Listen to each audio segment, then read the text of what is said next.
Allez, bonjour et bienvenue dans ce nouveau format de Alistair Show Foot. Un thème, une actualité, un débat. Et ce soir, pour m'accompagner dans ce format un peu original, des invités particuliers, puisqu'on aura autour de ce plateau un journaliste, un créateur de contenu et un footballeur. Tout de suite, je vous présente le plateau. Franck, bonjour, créateur de contenu. Salut Alistair. Et puis, on le connaît, il a été du côté de l'Olympique de Marseille, formé au Paris Saint-Germain, passé par Lens, Watford, la Turquie. Bref, on ne le présente plus. Brice Diadjedje, bonsoir, comment ça va? Bonsoir Alistair, ça va? Eh bien, ça va très bien. Ce soir, on va évoquer l'Olympique de Marseille. C'est pour ça que vous êtes ensemble, parce qu'il y a une chose qui vous rassemble, c'est justement l'Olympique de Marseille. Et ensemble, on va essayer de décortiquer toute l'actualité de ce club, tout en ayant plusieurs points de vue différents, c'est-à-dire vos points de vue. Premièrement, les amis, Roberto De Zerbi, c'est un véritable visionnaire du football qui n'hésite certainement pas à repousser les limites des systèmes traditionnels. Mais est-il pour vous l'homme de la situation pour cet Olympique de Marseille? Pour moi, je pense que c'est l'homme de la situation. Oui. Parce que c'est vrai qu'à l'OM, moi je connais un petit peu le club, il y a eu pas mal de changements. Et puis, il ramène Roberto De Zerbi qui est très adulé par ses pairs. Donc, je pense que pour un club comme Marseille, c'est un entraîneur, au-delà d'être ambitieux, c'est un entraîneur je pense, qui a le tempérament et le caractère pour coacher cette équipe. Vous avez vécu un entraîneur visionnaire aussi, Marcelo Bielsa. C'est anthologique à l'Olympique de Marseille. Est-ce que vous, ce genre d'entraîneurs un peu originaux, effectivement, c'est ce qui peut apporter un plus dans un club? Oui, je pense, et il est un peu jeune aussi. Ouais. Donc, ce qui fait que c'est un avantage. Même pour lui, au niveau de sa progression, parce que je pense que c'est un coach qui est aspiré à travailler dans d'autres clubs encore plus grands que l'Olympique de Marseille, tout ce que je souhaite. Et puis, le fait d'arriver à Marseille dans ce renouveau, je pense que c'est une bonne chose pour le club et par rapport à ce qu'ils veulent construire. FRK, Franck, vous qui côtoyez des supporters de l'OM sur vos réseaux, sur vos lives, quelle est la vision que ces supporters ont de ce nouvel entraîneur? Est-ce que Roberto De Zerbi, pour vous, est l'homme de la situation? Clairement, parce que à son arrivée, on le sait, hein, c'était une surprise d'ailleurs de voir des arbitres débarquer à Marseille. C'est l'homme de la situation. Et c'est vrai que cette période un peu compliquée pour l'OM fait que tu as certains avis qui sont mitigés, mais la plupart des supporters pensent que c'est l'homme de la situation et je pense aussi que c'est l'homme de la situation. Ryan, bonsoir. Journaliste indépendant, mais également chroniqueur sur Beurre FM, sur l'équipe du Time Sport de Bilal Nenmad. Euh, Comment vous percevez, en tant que journaliste, l'évolution d'un Roberto De Zerbi actuellement? Alors, déjà, bonsoir Alistair, merci de m'avoir permis de faire ce podcast. Brice aussi, c'est un plaisir d'être en face de toi. Un grand plaisir, mon Brice. Écoute, on peut parler effectivement de la gestion de Roberto De Zerbi qui, pour moi en tout cas, est un peu compliquée. La gestion des joueurs, pareil. Moi, je pense que comme Brice, effectivement, Roberto De Zerbi est la bonne personne. En plus, moi, je suis partisan de la régularité et surtout d'une stabilité. Là, je pense que l'Olympique de Marseille a besoin de cette stabilité-là. Donc, virer Roberto De Zerbi serait pour moi une grande erreur. Encore une fois, à chaque conférence de presse que je regarde de Roberto De Zerbi, à chaque fois, j'ai ce trauma-là de Marcelo Bielsa. À chaque fois que je commence à regarder, je me dis, qu'est-ce qu'il va nous dire? Qu'est-ce qu'il va nous annoncer? Et bon, c'est pour ça que pour moi, Roberto De Zerbi, c'est très important de l'avoir. On a eu plein de cas, mais bon, on va en discuter toute la soirée. Euh, Justement, Marcelo Bielsa, Brice, vous avez vécu des vestiaires le sentiment de ce club. Comment vous percevez-vous dans les vestiaires l'attitude qu'il peut y avoir, la crise qu'il peut percevoir? Et est-ce que vous avez eu des exemples de moments un peu difficiles avec ce club? Oui, moi je n'ai connu. J'en ai connu pas mal. Après, c'est vrai que si je les énumère tous, on va pas finir. Donc, c'est vrai que lors de la saison 2015-2016, si ma mémoire elle est bonne, premier match contre Caen, il me semble qu'on perd. Et malheureusement, il y a le coach qui annonce sa démission. Bon, nous, on n'était pas au courant. Et je pense que c'est quelque chose qui était très spécial pour nos joueurs parce on avait tissé un très grand lien avec ce coach. Et malheureusement, il nous quitte. Et c'était une déception pour tout le monde. Ouais. Après, Concernant les discussions qu'il a eues avec la direction pour son départ, je ne sais pas. Apparemment, il y a des transferts Qui n'ont pas eu les joueurs que tu voulais. exactement, qui n'ont pas eu lieu. Donc, le coach a décidé de partir. Donc, je pense que c'était un contexte complètement différent de celui qui est en ce moment. Mais dans les têtes d'un footballeur, quand ça se passe, qu'un entraîneur, comme on a pu entendre, Roberto De Zerbi, va partir, est-ce que vous dites, à un moment donné, ce coach, je suis peut-être là, il m'a peut-être aidé à évoluer. Est-ce que vous réfléchissez à ça? Est-ce que vous parlez à vos agents? Est-ce qu'à un moment donné, vous vous dites, je veux partir aussi si le coach n'est pas... Non, partir, non. Mais c'est vrai que quand tu as un coach comme ça avec une très belle philosophie, à mon avis, et tu apprends beaucoup avec lui, tu as envie de rester, tu as envie qu'il reste. Partir pour partir, il faut se poser la question parce que oui, quand tu es joueur, tu veux partir, mais où? Et de savoir aussi, est-ce que le club où tu veux aller te veut? Après, c'est vrai que les coachs ne sont pas forcément liés avec les joueurs, sauf quand un coach t'appelle et il est dans un club, il te dit de venir, quoi. Vous êtes du côté un petit peu du côté du journaliste. L'époque Marcelo Bielsa, vous l'avez également vécu. Et on va faire un parallèle avec celle de Roberto De Zerbi. Est-ce que vous pensez qu'à l'OM, là, on est en train de vivre une crise? Est-ce que vous sentez que les résultats peuvent être... peuvent... En fait, c'est les médias. C'est les médias. Le problème dans ce genre de situation, c'est les médias. Les médias qui aiment beaucoup mettre de l'huile sur le feu, qui aiment beaucoup, on va dire, engendrer ces petits côtés négatifs. Comme l'a très bien dit Brice, ça arrive dans le football, ça arrive des phases effectivement compliquées. Faut aussi se remettre dans le contexte que l'Olympique de Marseille revient de très très loin, avec énormément de départs, énormément d'arrivées. Je rappelle aussi qu'on a fait une saison avec 4 coachs différents en une saison. Et donc, c'est pour ça que je parlais de stabilité. Après, moi, de mon point de vue, j'ai vécu cette désillusion comme énormément, parce qu'à l'époque, j'étais simple supporter de l'Olympique de Marseille. J'ai vécu ça comme une désillusion. Et nous, on a vu des médias, des journalistes, qu'effectivement, il y avait aussi un problème de salaire, qu'apparemment, les dirigeants avaient diminué le salaire de Marcelo Bielsa sans forcément lui en avoir touché quelques mots. Je ne sais pas si Brice, tu as ces mêmes infos. On était peut-être même dans un contexte économique compliqué à l'époque. Ah, mais... Ah oui, Peut-être que... à l'époque, c'est vrai que c'était pas évident. Moi, j'en ai fait les frais, où on m'a demandé le départ avec d'autres joueurs. Donc, c'est pour ça qu'aujourd'hui, je suis content quand je vois, moi qui suis supporter de l'Olympique de Marseille, quand je vois aujourd'hui la situation financière se stabiliser, je pense que c'est une très bonne chose pour le club. Et ça veut dire que des dirigeants sont venus vous voir et vous ont dit, Brice, il faut que tu quittes le club. Aujourd'hui, pour la santé financière du club, on a besoin que tu partes. Oui, je le dis franchement, on nous a demandé lors d'une réunion à certains joueurs s'il y avait une possibilité de départ, parce que le club, malheureusement, se trouvait dans une situation très, très, très compliquée. Donc, voilà. Après, nous aussi, on avait fait de belles saisons. Donc, on avait des offres de quelques clubs. Voilà. Donc, aussi, même financièrement, pour nous, c'était pas négligeable. On parlera de la suite de votre carrière, mais effectivement, vous avez ensuite pris l'envol pour l'Angleterre. Et ça s'est peut-être un peu moins bien passé, mais on en viendra après. Sur cet Olympique de Marseille et sur ce projet qu'on est en train de voir, est-ce que vous trouvez aujourd'hui qu'il prend une bonne direction? C'est-à-dire qu'on a à la tête de ce club Mehdi Benatia, Roberto De Zerbi, Pablo Longoria, Giovanni Rossi et bien d'autres, et Alessandro Antonello. Effectivement, on voit qu'il y a derrière ça une structure, une pyramide qui est en train de se créer. Est-ce que pour vous, cette pyramide est de bonne augure? Est-ce que vous sentez que ça avance pour l'Olympique de Marseille? Bah, pour moi, oui, je dirais oui. Parce que j'ai connu l'OM quand c'était très compliqué. Ouais. Ah oui. Et puis là, apparemment, ils essayent de refaire le centre d'entraînement, de ramener Mehdi Benatia qui est voilà, avec une carrière énorme. Donc, je pense que pour la stabilité du club, c'est une très bonne chose.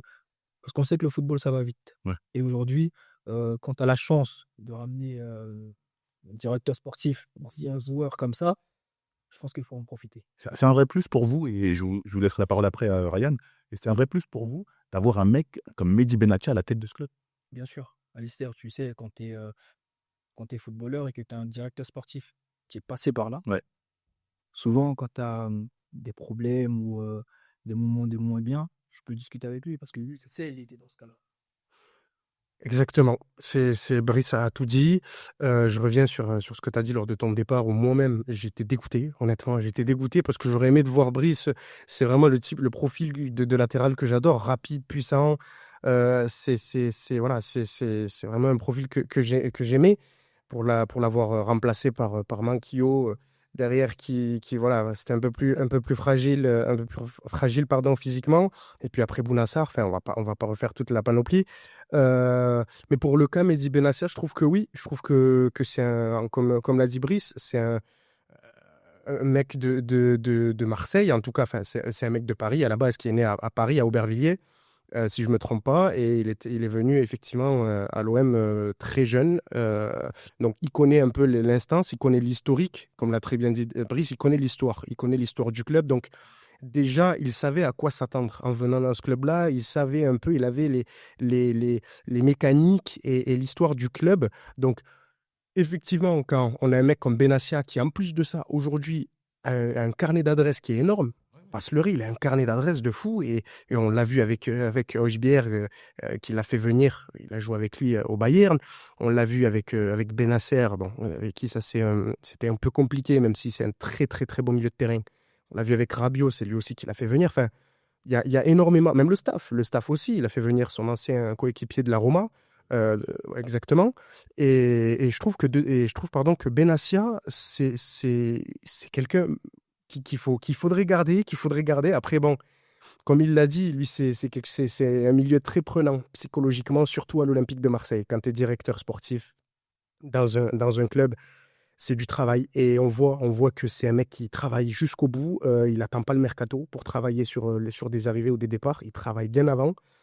Après, là où effectivement, où c'est un peu contradictoire, si on vu des arrivées et des départs assez rapides, tu vois, donc vous voyez, pardon. Donc c'est là où on peut se poser quelques questions. Mais moi, je pense que Mehdi Benassia, c'est l'homme parfait, en tout cas, pour l'Olympique de Marseille, en tout cas en tant que directeur. Franck, pour vous, l'arrivée de Mehdi Benassia dans ce club a apporté un peu de sang frais, du sang neuf. Comment vous percevez l'arrivée de Mehdi Benassia, vous, en tant que supporter, et surtout, vous qui avez l'avis des supporters au quotidien? Ah bah, de l'avis des supporters et de mon avis, c'est un gros plus. Mehdi Benassia, on le sait, son histoire avec l'Olympique de Marseille, il est passé par le centre de formation, il n'a pas pu jouer en équipe première, donc il est parti un peu avec un goût amer.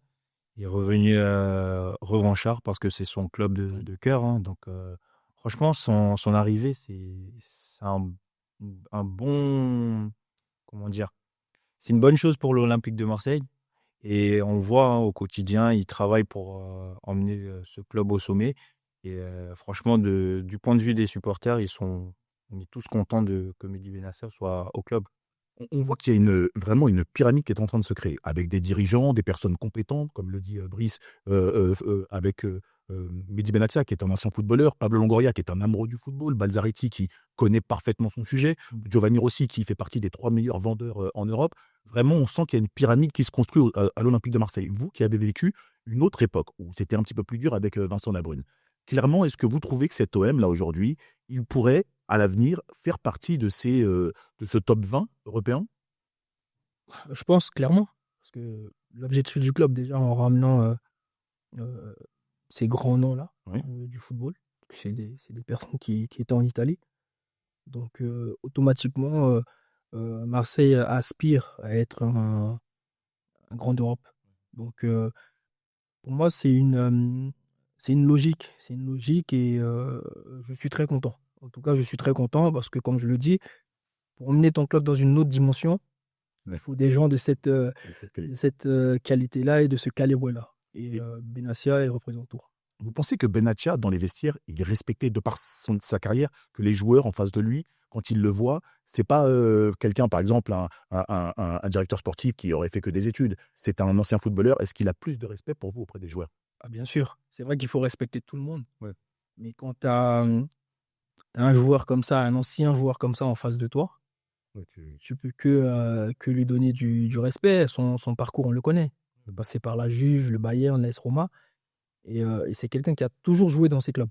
ouais, International marocain. Donc, d'une part, le voir comme ça dans un vestiaire ou au quotidien, c'est un plus pour un sportif de haut niveau.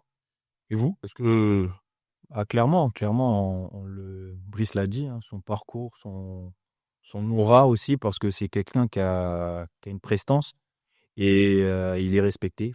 Bien évidemment, il est respecté. Et je pense que pour même les joueurs, c'est un pilier aussi dans le sens où, en fait, tu te réfères à quelqu'un comme ça, quoi. Donc, sa carrière parle pour lui. Et aujourd'hui, son rôle de directeur sportif coïncide avec aussi tout ce qu'il a pu apprendre tout au long de sa carrière. on a vu que l'Olympique de Marseille est en perpétuel mouvement, en tous les cas dans les recrutements, beaucoup d'arrivées, beaucoup de départs. Est-ce que pour vous, ça permet la stabilité? Mais finalement, est-ce que dans le projet, vous trouvez que c'est cohérent, ces arrivées, ces départs? Moi, je trouve que c'est assez cohérent. Pourquoi? Parce que, oui, peut-être que certains ne seront pas d'accord avec moi, dans le sens où quand tu veux emmener ton club dans une autre dimension, tu es obligé souvent de faire des réajustements et enlever un tel, ramener un autre qui est peut-être meilleur que lui. Donc c'est normal et en plus il y a le mercato, qui est là donc Marseille est un peu dans le rush pour pouvoir ramener, des bons joueurs qui vont remplacer, probablement des joueurs qui partiront. Bien sûr. On a entendu Mehdi Benatia dire: «Moi, je n'ai pas le temps». Notamment: «Comment voulez-vous que j'aille voir mon président ou mon propriétaire aux États-Unis et lui dire: "J'ai besoin de temps"?» Et c'est vrai qu'on a parfois des turnovers, des joueurs qui arrivent et 6 mois après sont revendus. Est-ce que vous, dans la stabilité, ça vous convient ou est-ce que, comme le dit Brice, à un moment donné, si on veut construire, on est obligé de faire des réajustements? Moi, je pense que il est honnête. Il est honnête avec les joueurs. Je pense qu'il le dit, hein, quand il va chercher les joueurs, c'est que il leur définit le contexte. Ouais. Et on sait que l'Olympique de Marseille, c'est un contexte particulier. Donc, comme il le dit, il n'y a pas le temps. Oui. Donc, de là-haut, il doit produire des résultats. Donc, quand il te donne sa confiance, il va te chercher. Il faut que tu rentres sur le terrain. Et si tu n'arrives pas à t'imposer, je pense que l'Olympique de Marseille, c'est un club tellement particulier que si c'est compliqué dans la première partie de ton année quand tu arrives à l'OR, est-ce que tu pourras t'imposer plus tard? Donc, je pense que quand il dit qu'il n'a pas le temps, c'est vraiment de la parole à l'acte, quoi. Clairement, là, on regarde l'évolution du club avec ses nouveaux joueurs. Il y a une véritable évolution, ouais. C'est-à-dire que quand on regarde les joueurs qu'il peut y avoir il y a quelques années et ceux que Mehdi Benatia ramène depuis quelques temps, on sent que l'OM a une autre, travaille sur une autre dimension. Ah, Marseille a pris une dimension, vraiment Ouais. pour te dire, j'ai même pas les mots parce que, heu, d'année en année, je vois que Marseille change Ouais, ouais. et se développe et je me dis: «J'aurais bien aimé être, Ah, l'OM, vous êtes belle. j'aurais bien aimé être dans». Et vous êtes encore footballeur, vous pouvez. Oui, mais bon, non, mais c'est vrai que j'aurais bien aimé être dans cette olympique-là, parce qu'on le voit et je pense que même pour les joueurs, c'est agréable Ouais. d'être dans ces conditions. Vous savez pourquoi? Parce que quand on parle de Brice Jadjedji en général, il n'y a que des avis unanimes. Tout le monde, et non, mais c'est vrai. C'est-à-dire que moi, sur les réseaux, je parle Brice Jadjedji et tout le monde, mais vous êtes déjà venu sur mes réseaux, Ouais. et à chaque fois, vous vous êtes complimenté. Vous savez pourquoi vous avez marqué l'OM à ce point? Bah, je sais pas, je pense peut-être par mon état d'esprit. Oui. Mon état d'esprit, mon caractère, ma personnalité et puis, c'est un maillot que j'ai toujours respecté. Ouais. Même jusqu'à présent quand je parle de Marseille ou que je me déplace à Marseille, heu, j'ai toujours des belles paroles pour le club parce que c'est un club quand même qui m'a fait, changer de dimension et pour ça je serai toujours reconnaissant. Une question qui m'interpelle. Vous avez dit: «Ce club m'a fait changer de dimension». L'Olympique de Marseille, avec ses moyens qu'ils ont, c'est quand même un club à part en France. C'est-à-dire que quand vous passez par l'Olympique de Marseille, on vous voit différemment? Mais pas qu'en France. Ouais. Franck, il le sait, hein. Il est avec nous aujourd'hui, il peut témoigner que même en Afrique, Marseille, c'est un club qui est suivi. Ouais. Très suivi même, je dirais. Donc ça montre quand même, l'ampleur de ce club-là et c'est pour ça que quand tu es joueur et que tu évolues dans ce club, il faut le respecter. Oui, bien sûr. La communauté, marseillaise sur les réseaux sociaux, elle est variée, elle peut venir de partout. Vous aussi, vous ressentez que Marseille, ça ne se limite pas, aux frontières de la ville de Marseille, mais que ça va bien plus loin? Ah, clairement, clairement. De toute façon, le club de Marseille n'appartient pas à la ville de Marseille. Donc, comme Brice l'a rappelé, c'est que même au-delà des frontières marseillaises et que de l'Hexagone, tu trouves cette ferveur un peu partout. Donc, en dehors de la communauté marseillaise, en Afrique, tu trouves vraiment une grande, grande ferveur du côté de ce club-là, que ce soit au Sénégal, en Côte d'Ivoire. Donc, Marseille, c'est un club à part. Franchement, c'est un club unique et à part. Donc, c'est incroyable, quoi. Ryan, vous êtes originaire du sud de la France. Et pareil, du côté du sud de la France, comment on vit Marseille? C'est-à-dire que Marseille, c'est vraiment le club de la région sud? C'est un club historique dans le sud. Marseille, c'est tout le monde boit Marseille, tout le monde mange Marseille. Moi qui viens de Narbonne plus précisément, même à Narbonne, c'est le rugby à Narbonne, mais mine de rien, Marseille est présent. Marseille, moi je sais que les matchs, on les regardait dans des bars, même dans des kebabs. Enfin, c'était blindé, c'était Marseille dans les bouches de tout le monde. On supportait tous l'OM. Même le mec qui connaissait rien au foot, son club c'était l'OM. Donc forcément, c'est que là, il faut se poser les bonnes questions. Après, je t'avoue, je n'ai pas ressenti tant de différence en venant à Paris. Ouais, c'est vrai que Paris, Je n'ai pas ressenti autant. il y a beaucoup de supporters marseillais sur C'est- la ville de Paris. Effectivement. Exactement. Après, ça c'est autre chose. Mais honnêtement, cette ferveur-là, en France en tout cas, elle est magnifique. Elle est magnifique et j'espère qu'on va la garder encore et encore et encore. Ces dernières années, on a vu que l'adversité entre le Paris Saint-Germain et l'Olympique de Marseille s'était creusée. Le PSG était devenu un club stratosphérique qui vient de gagner la Ligue des Champions. Vous êtes passé par le PSG puisque vous avez été formé au PSG et aussi vous avez joué à l'Olympique de Marseille. Est-ce que les résultats de ces derniers temps, par exemple la victoire de l'OM et le match nul qui a fini sur un tir au but lors des Trophées des Champions, vous laissent penser que même s'il y a vraiment un gap d'écart, hein, l'Olympique de Marseille progresse et progresse surtout dans ces genres d'événements? Bien sûr, on l'a vu sur certains matchs. Même pas que le dernier match où Marseille gagne, même avant ça, 1 an ou 2 ans avant ça, je crois que Oui, Marseille gagne aussi. ouais, Marseille. Euh, Alors, on avait eu voilà, une belle période. une belle équipe. Et puis, malgré qu'il y ait un écart, moi je dirais pas grandiose, je dirais plutôt que c'est un peu normal parce que le Paris Saint-Germain aussi s'est reconstruit petit à petit. Donc, c'est une logique. Et puis là, Marseille essaye de faire pareil. Oui, Donc, de créer une nouvelle équipe. il faut laisser du temps aux dirigeants, même si c'est vrai que l'Olympique de Marseille, c'est un club assez particulier où on n'a pas forcément le temps. Mais les joueurs qui arrivent et les jeunes joueurs qui vont apporter leur pierre à l'édifice pour que cet OM-là puisse grandir, je pense que c'est de bon augure parce que le Paris Saint-Germain, voilà, quand tu joues contre une équipe comme ça, tu as envie de te montrer aussi et de les mettre en difficulté. Donc, les joueurs sont conscients, à mon avis. Et quand tu joues, que ce soit au Vélodrome ou au Parc, tu as envie de faire un résultat. Même si Paris est une équipe très, très compliquée à jouer. Alors, en fait, ce qui est contradictoire pour moi dans tout ce qui se passe en ce moment, c'est que autant les dirigeants n'ont pas le temps, autant le souci, c'est que quand tu n'as pas les finances, il te faut le temps. Moi, je pars du principe où un club de foot prend 2 chemins. Soit il est racheté, et dans ces cas-là, on a vu avec le PSG où ça allait assez rapidement, on va dire. Ça a été assez rapide. Ils ont recruté des joueurs, voilà, Cavani, Ibrahimovic, Thiago Motta, Maxwell. Ça a été assez rapide. Et ils ont commencé à prendre du galon en Ligue des Champions. Ils ont commencé, voilà, à faire des. Même s'ils sont restés, comment dire, pendant quelques années, ils n'arrivaient pas à passer les huitièmes de finale.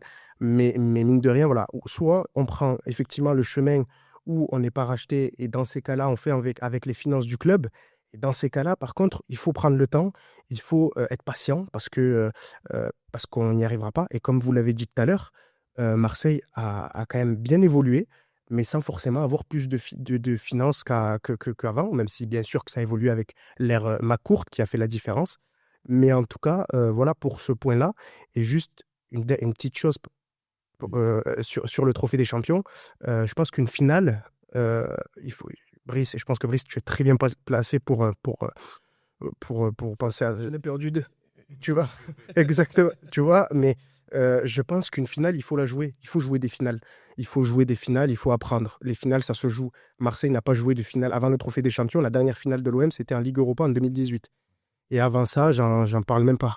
Seulement, oui, faut l'expérience et il faut, bien évidemment, je suis d'accord. Exactement. C'est comme jouer en Ligue des Champions. Là, c'est pour ça, cette saison, tout le monde s'offusque parce que la Ligue des Champions, mais en fait, la Ligue des Champions, il faut la jouer chaque saison pour qu'un club puisse s'adapter à cette compétition qui est très particulière. Il faut la jouer chaque saison pour essayer d'évoluer et d'avoir une certaine discipline dans cette compétition, tout simplement.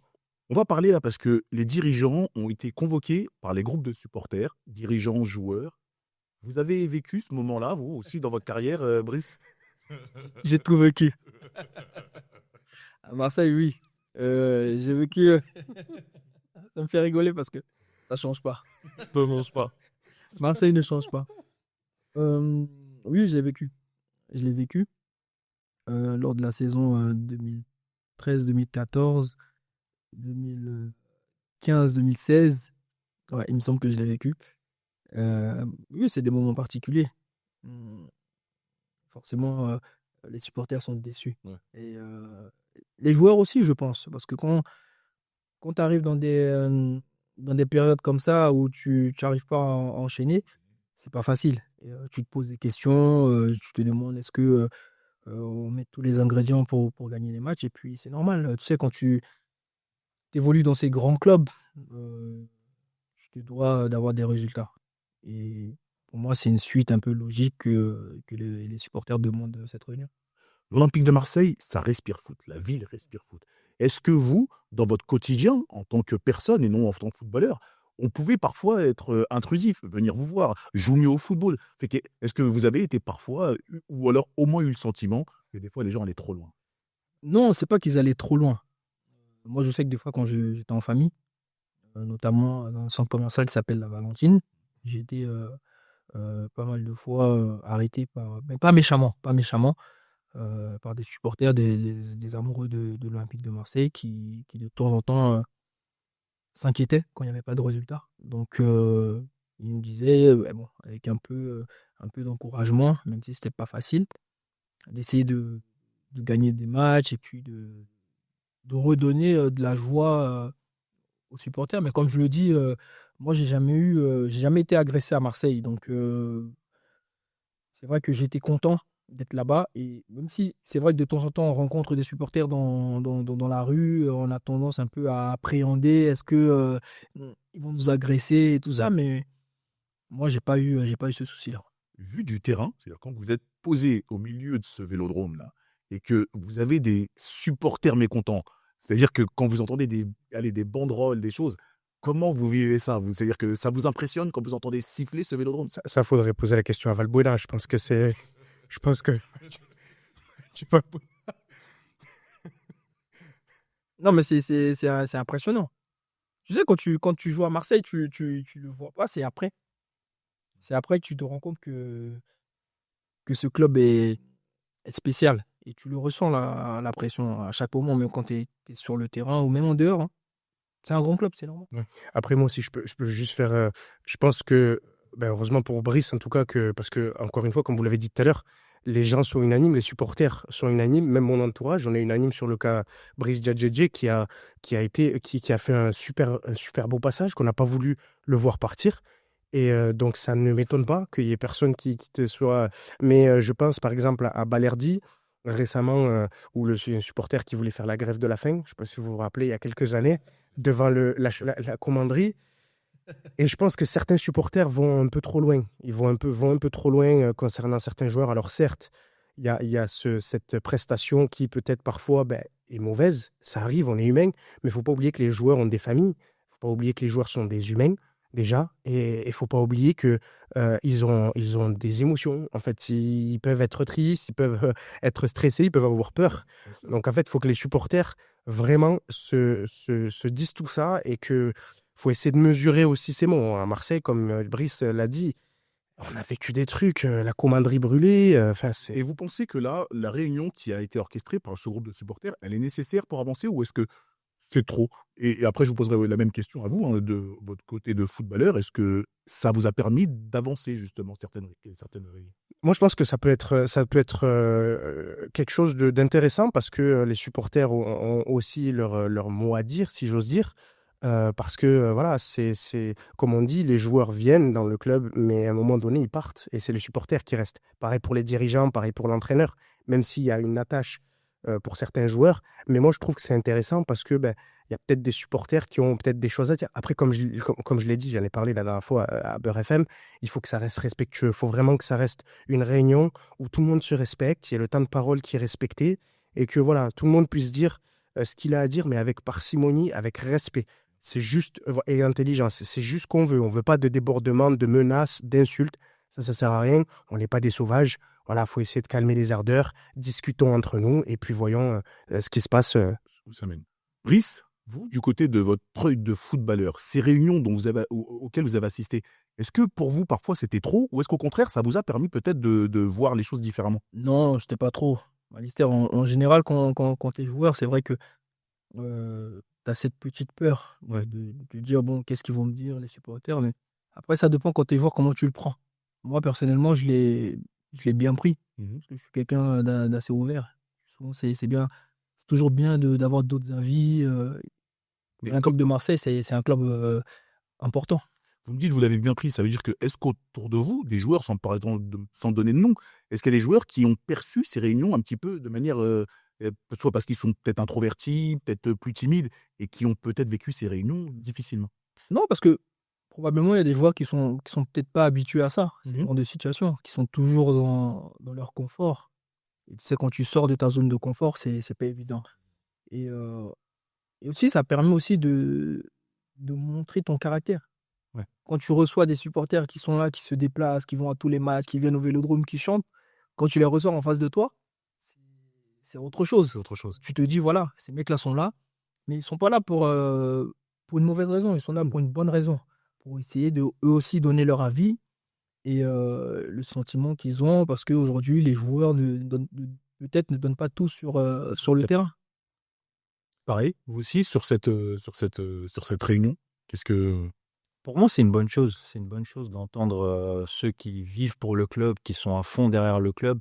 Et c'est vrai que dans cette situation, elle est nécessaire parce que entendre aussi ce que les supporters ressentent, ce que les joueurs vivent de l'intérieur, sans pour autant qu'ils rentrent dans le détail, ça va permettre aussi de calmer les ardeurs et d'essayer en tout cas, de rester dans le positif et de continuer à supporter le club parce que le club est dans cette galère-là, parce que justement, les résultats ne vont pas bien.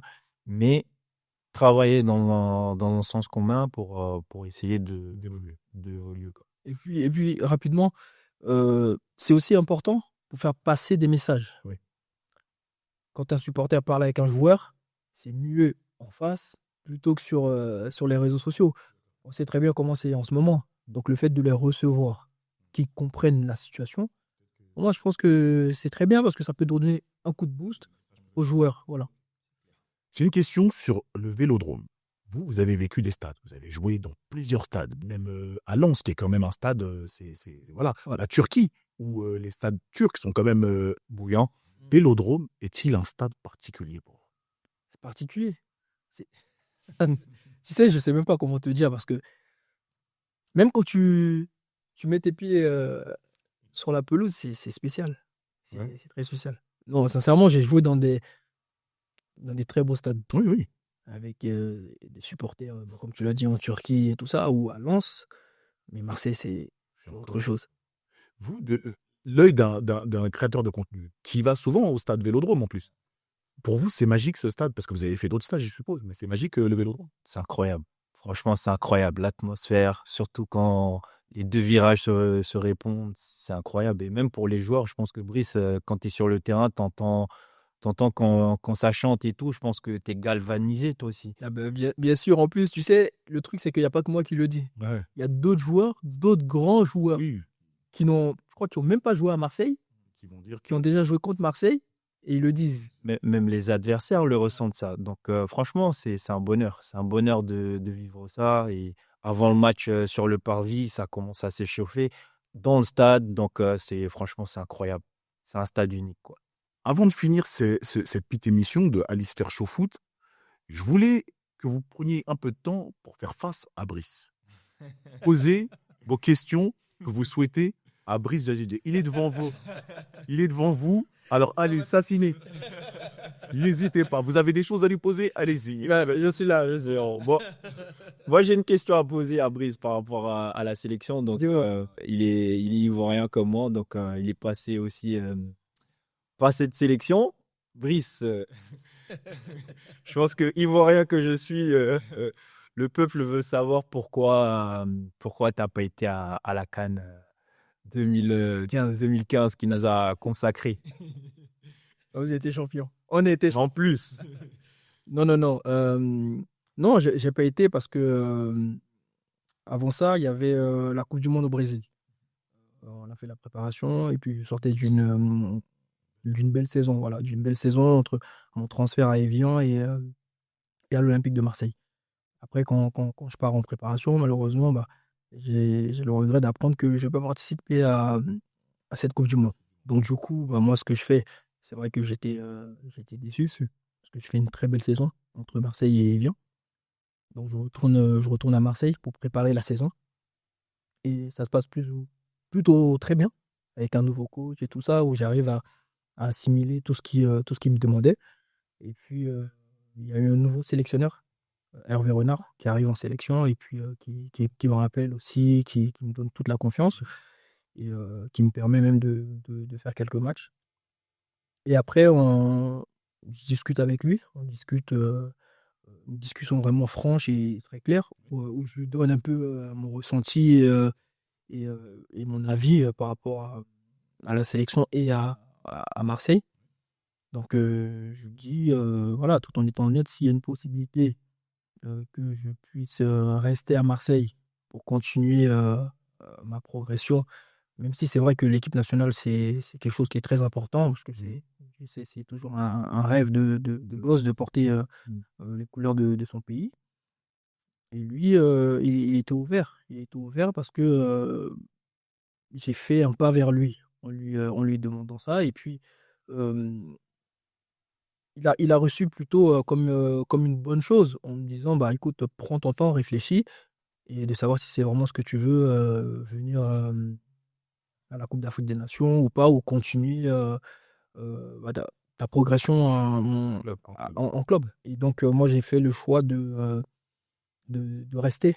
Et puis, c'est vrai que oui, la Côte d'Ivoire a gagné, j'étais très content. Et ce que les gens ne savent pas, c'est qu'après après ce titre de champion, pardon, bah, le coach Hervé, il vient à Marseille. Et voilà, c'est parce que c'est quelqu'un de très honnête. Et ça, je le remercie vraiment, même quand j'ai eu l'occasion de parler de lui. C'est un coach qui m'a vraiment donné sa confiance et qui m'a vraiment respecté. Et moi, pareil, je le respecte parce que c'est quelqu'un de très, très cool comme personne déjà. Et humainement, c'est quelqu'un sur qui tu sais que voilà, si tu as une discussion ou que tu vas pas bien, tu peux lui en parler et puis lui va essayer de trouver, voilà, et de trouver les solutions. Et puis quand j'ai pris cette décision de ne pas aller à la Coupe d'Afrique des Nations, voilà, il était en accord avec moi. Tu vois. Et puis il m'a dit, écoute, bah, je vais prendre quelqu'un d'autre. Je lui ai dit, bah, coach, moi je préfère que tu prennes quelqu'un d'autre plutôt que je vienne et que voilà, que je ne sois pas à 100%. J'ai une question. Est-ce que dans votre carrière, parce que vous êtes toujours en activité, vous êtes toujours footballeur, est-ce que dans votre carrière, vous avez eu des regrets? J'ai eu des regrets. Le seul regret que je dirais que j'ai eu, c'est le fait d'avoir quitté l'Olympique de Marseille dans des conditions assez particulières.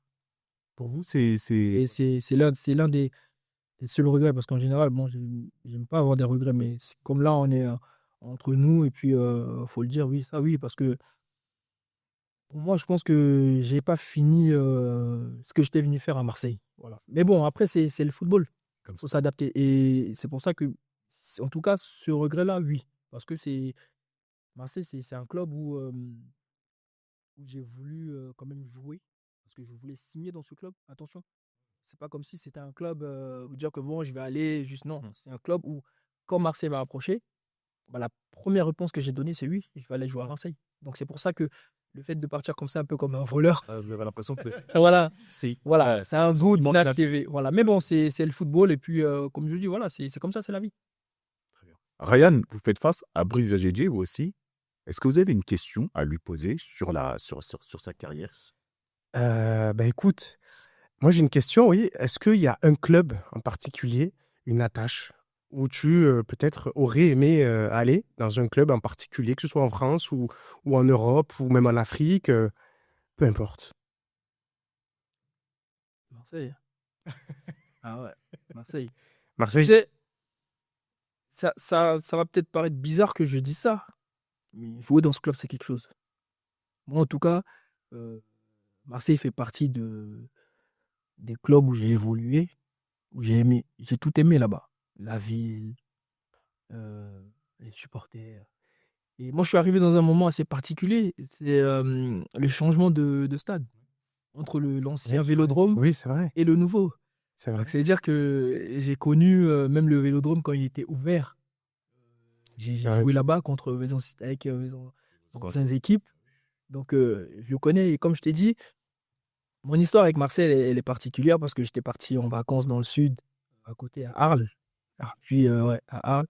Et je suis l'un de mes meilleurs amis, sa grande sœur. Et elle est fan de Marseille. Et lui, il est fan du Paris Saint-Germain.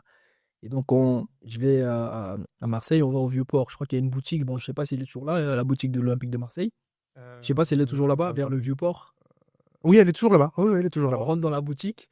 Et pour la petite histoire, c'est que à la base, on ne devait pas aller dans la boutique. Et lui, il m'emmène dans la boutique, qui est fan de Paris Saint-Germain. Donc, on va dans la boutique et il me demande, il prend un maillot de Marseille et il le montre comme ça. Et il me dit, est-ce que tu peux porter ce maillot? Je lui dis, bah oui, pourquoi pas, on sait jamais. 6 mois après, Elle compte. plus de C'est incroyable. Marseille. Tu m'as dit, c'est pour ça que je dis, c'est assez particulier. Tu vois, je ne sais pas si c'est le destin qui a fait ça, mais en tout cas, c'est un club quand même qui restera toujours gravé dans moi, même si c'est vrai que certains diront, oui, tu as été formé au Paris Saint-Germain. Oui, Bah oui, mais pas bon, le Paris Saint-Germain, mais bien sûr. Marseille, c'est quand même quelque chose. L'un n'empêche pas l'autre. Est-ce que aujourd'hui, tu as des amis? Est-ce que tu es encore peut-être en relation avec certaines? Lassana Diarra, Dimitri Payet. Non, là, non, mais après, des Ayou et tout ça, certains d'autres joueurs, oui, avec qui on a passé des très belles saisons. D'ailleurs, même Dédé qui est le parrain de mon premier fils. Donc, c'est-à-dire que c'est une relation assez spéciale. Et lui, pareil, lui aussi. André-Pierre Gignac, hein? Non, non, non, Vidayou. Ah, Ayou, André. Vidayou qui est le parrain de mon fils. Et lui aussi, pareil, qui a un attachement, on le sait, fou Avec son père. voilà, à Marseille. Donc, c'est pour te dire que c'est un club qui désire juste qu'on l'aime. Voilà, qu'on l'aime, c'est tout. Allez, dernière question, Brice. Vous qui avez été formé au Paris Saint-Germain, est-ce que des gens aujourd'hui, ici, dans Paris, parfois, vous font la réflexion et vous disent Brice, pourquoi tu as choisi l'OM? Ben, bien sûr, Alistair, j'ai des amis, même des anciens partenaires ou des anciens joueurs à l'époque, qui étaient amis à mon papa et tout ça, qui souvent de temps en temps me posent la question et me disent que il m'appelle comment le Parisien marseillais?